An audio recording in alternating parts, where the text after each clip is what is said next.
How are you doing, everybody? Jonathan here, and in this video I'm going to go over a topic that a lot of trainers need help on, and that is how to sell personal training in a big box gym. I think the personal training manuals do a poor job in equipping you with tools on how to succeed in that environment, and usually when you get hired in the gym, they don't do much to prepare you. They just kind of throw you to the wolves. So I'm going to give you 7 tips on how to see success. But first, if you're watching this video, I definitely recommend that everybody click up there and sign up for my newsletter so you can get weekly updates on how to navigate the personal training industry. All right, so I'm going to paint some broad strokes, all right, and then if you need more specific help in terms of details, spreadsheets, templates, I'll definitely recommend that you check out my Dumbbells to Dollars course, which is essentially a high-level mentorship course for personal trainers and fitness professionals that are looking to start their own businesses. All right, so tip number 1, the first thing that you should do in a big box gym is teach classes. All right, a lot of trainers have reluctance to teach classes because they don't like to be in front of a lot of people. I'm not sure why, but it is the best option for you, as it's going to help you to establish rapport with a lot of people at the same time. And then that way, when you are walking the floor as a personal trainer, people know who you are already. All right. In the instance where you're teaching classes, you can also promote your personal training either during or after the class. And your goal is, when you're teaching classes, to learn as many names as possible, and then to collect as many emails and get as much information as possible, because you want as many people as possible friending you on Facebook and following you on Instagram. The one thing that you want to do when you teach classes is you want to have it similar to your personal training style. So people say, okay, I want this. However, you want to water it down a little bit, because you can't have people pay for something that they're already getting for free. So you want to take it down a notch and make it more accessible for the universal client, because a lot of people will be taking the class. But definitely you want to teach classes. Now, the second thing that you want to do is you want to get cool with people in the gym that have influence over the patrons. So after I started teaching a class, I would then start taking other classes, the more popular classes. I would take the Zumba class, the spin class, step class, whatever tends to draw a lot of people, and your goal is to get cool with the instructors. And you want to let them know, hey, I'm a personal trainer in this gym. I really enjoyed your class. Great job. And, if anybody asks you about personal training, because people that take these classes do ask about personal training. If anybody asks about personal training, send them my way. And one hand has to wash the other. So you can also in turn say, and whenever I have comp sessions or clients, I'll make sure to send them to your class, because I know that you're going to give them a great workout. This will speak greatly to those instructors, because they have to keep their attendance up or else they'll lose the class. So one hand washes the other, and then you're fine. You also want to get cool with the sales staff. All right. If they like you, they're going to send clients your way, because they do the sign-up, so they know who's interested in personal training. So if you have a leg up on the other trainers, you're going to be more likely to get the client sent directly to you. I would say that the best thing that you can do in both instances is to develop your own incentive program. A lot of times the gym personal trainers and the gym staff don't get along because they're battling over the incentive.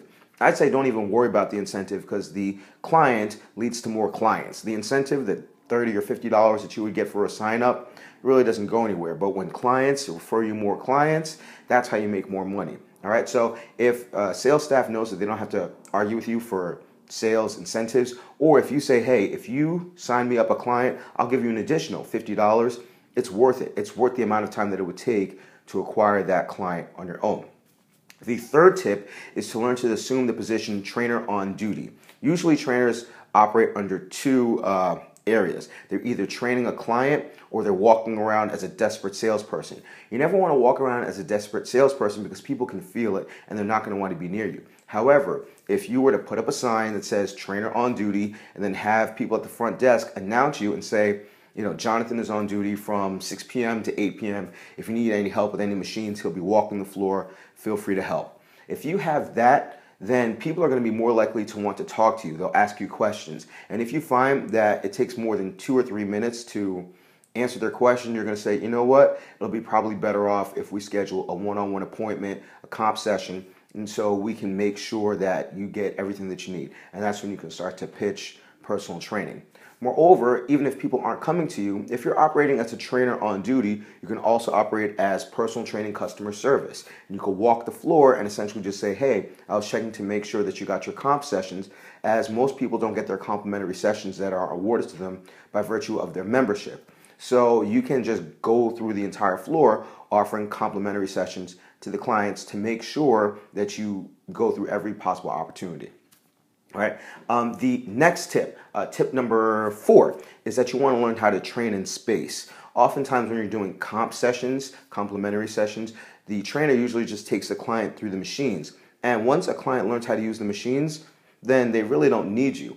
However, if you learn to train in space, with free weights, cones, TRXs, things like that, then a client actually needs you. Then they benefit from your creativity. All right, and it's harder for them to replicate the workout that you're giving them. So you want to learn how to train in space, and then even when you're training, you never have to wait on other machines because somebody else is using it. Tip number 5, you want to put your client through the entire experience of having you as a personal trainer. All right, so it's not just about giving them 2 workouts and expecting them to sign up, because essentially they're looking to make what's equivalent to a car payment invested into you. All right, so you have to put them through an entire courting process. You should put them through a full fitness profile. You should put them through, you should teach them about nutrition. I always put all my clients through my Fitness Pal, and I go over their journals every day. So my journaling process for my boot camp lasts 30 days. For personal training, it should probably last a week. So from the time that you first meet them to the time that they make their decision about whether or not they want to train, you should have a week to show them how valuable you are. If you just focus on the workouts, then they're only seeing you for 2 hours over the course of a week.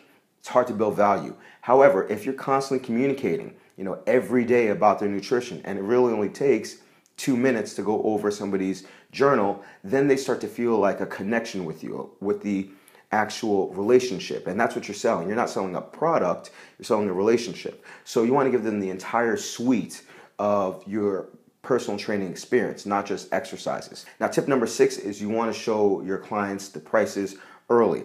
I usually show my clients the prices before we do our first workout. So I'll put them through their fitness profile. I'll talk to them about nutrition. I'll set up their MyFitnessPal, and then I'll show them the prices. Well, these are the prices should you decide to continue. Now we're going to start our relationship process, and that will take place over the course of the next 6 days. And that's when I'm giving them workouts, and that's when I'm going through their journals on a daily basis. So if they have an idea of what the prices are, they're less likely at the time of close to say, I got to ask my husband, I got to ask my wife, I got to think about it, I'm not sure if I can afford it. You let them know in a nonchalant manner, these are the prices, I'll give you the experience, and then you can make your decision after you've experienced what it's like to have a personal trainer. If you do that, you're going to put yourself in a better position to sell. All right. And then tip number 7 is to always have backup options, because not everybody can afford personal training. So if your prices are $50 an hour and somebody wants to train with you 4 times a week, not everybody can afford $800 a month. But if you were to offer semi-private training at, let's say, $30 per session, then they're paying something like half that. All right, so you want to make sure to give them a number of options. If they can't afford semi-private training, perhaps they enjoy the nutritional coaching that you gave them, and then you can just offer $50 a month for nutritional coaching. It really only takes 2 minutes a day to check somebody's journal. All right, if they didn't want to do nutritional coaching, you can just say, all right, do this on your own, and let's do a checkup every month at $35 per checkup, and that's when you give them a fitness profile. So you always have money coming in. More than likely, after a month, the client is going to realize, okay, I need at least some kind of accountability. Maybe let me sign up for the nutritional coaching because I haven't seen any results, or let me sign up for the semi-private because that's cheaper than training. All right. And no matter what, if they sign up for a package, you want to give them something extra. All right. So even if they sign up for personal training, you want to be able to offer them extra training. So I give my clients, 2 extra days a week, and in my course, I give you templates for extra workouts that the client can do. So even if they sign up for 2 personal training sessions a week, they're going to get 4 workouts. It's just that 2 are supervised, 2 are unsupervised, and they can keep you posted on how they perform on MyFitnessPal. So you always want to give the clients options. All right. So that's about it. I've laid out the 7 tips that you want to take advantage of if you want to see success in a big box gym. You always want to maintain communication with clients. So you always want to get their emails. You always want to keep communication. You always want to have good rapport. And you always want to have multiple options. Now, if you think you benefit from having pre-made spreadsheets, worksheets, templates for collecting emails, for monitoring workouts, I have pre-made syllabuses just for classes, free classes, and I have a syllabus for paid clients. This is all available on my Dumbbells to Dollars course. I definitely recommend that you check it out, as it will provide you information on how to dominate the personal training industry in the gym and how to navigate your way from working for somebody else to working for yourself and eventually putting together a $100,000 business the way that I have. So check it out. And as usual, if you have any questions or comments, comment below. And if you haven't subscribed to this channel, make sure to subscribe to this channel, as I'll put up new videos periodically.